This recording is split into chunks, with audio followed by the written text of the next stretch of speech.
Bonjour à tous, petit point sur l'actualité. Cette semaine, on va voir un peu le chaos qui se développe en ce moment en France avec des blocages, des manifs sauvages. Lève-toi, gros, sac à merde. Également, le nouveau phénomène de l'extrême gauche, Maness Nadel.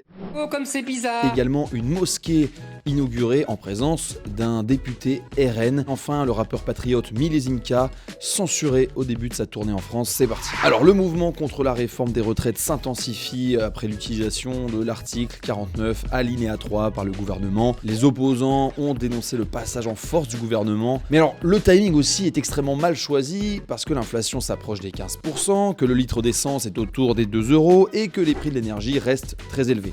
Alors, qui dit 49.3 dit mise en jeu de la responsabilité du gouvernement par une motion de censure que les députés ont dû voter et qui aurait pu, si elle avait atteint 287 votes, provoquer la démission du gouvernement.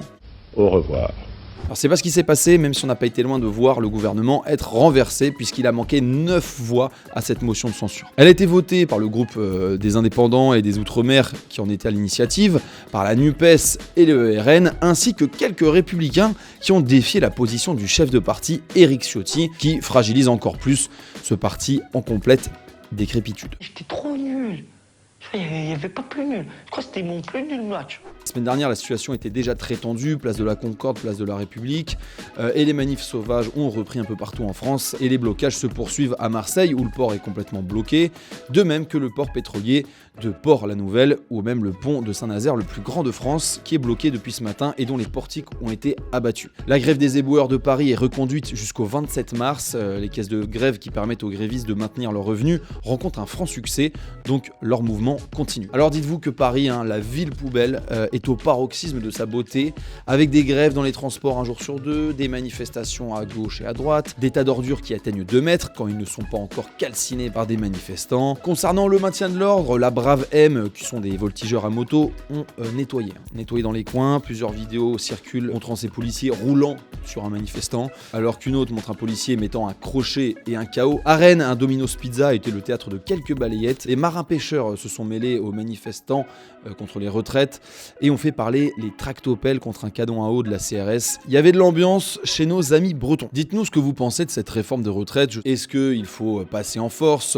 Est-ce qu'il aurait fallu faire des gosses il y a 40 ans pour que notre régime soit à l'équilibre?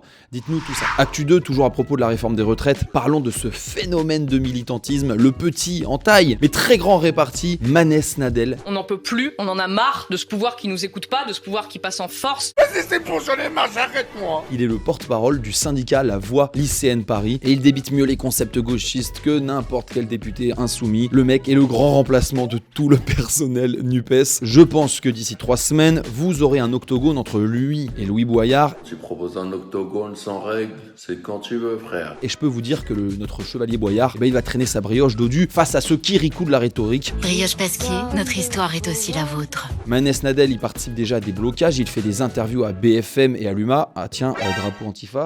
Bref, il est un peu partout et il est très très bon. Dites-nous ce que vous pensez de Maness Nadel. Est-ce que c'est un virtuose de la contestation ou bien le petit Nicolas des camps de formation soviétiques? Hop, petite interruption comme d'habitude pour vous demander de vous abonner à la chaîne, de commenter, de liker si vous aimez bien ce qu'on fait. Et si vraiment vous voulez nous soutenir, abonnez-vous à l'offre rejoindre. Vous pouvez directement venir nous causer en commentaire et vous avez des contenus et des reportages exclusifs. Troisième actu, Joris Ebrard, un député RN du Vaucluse, qui se rend à l'inauguration d'un centre culturel franco-turc à Avignon, dans lequel se trouvent 2 salles de prière, pour séparer hommes et femmes sans doute, une bibliothèque, des salles de classe et un salon de thé, évidemment. Le paysage culturel en France change, il change très vite même. En 1970, on comptait 100 mosquées en France, 50 ans plus tard, elles sont 2600, soit 26 fois plus. Évidemment, ces mosquées sont la conséquence d'une poussée démographique considérable, qui ne se fait pas sans l'installation des mœurs et de la foi de ces populations. C'est parfaitement logique et mathématique. Dites-nous ce que vous en pensez, est-ce que ce député doit se rendre où sont ses administrés, ou bien ne doit-il pas cautionner ce genre de centre culturel turc? Mes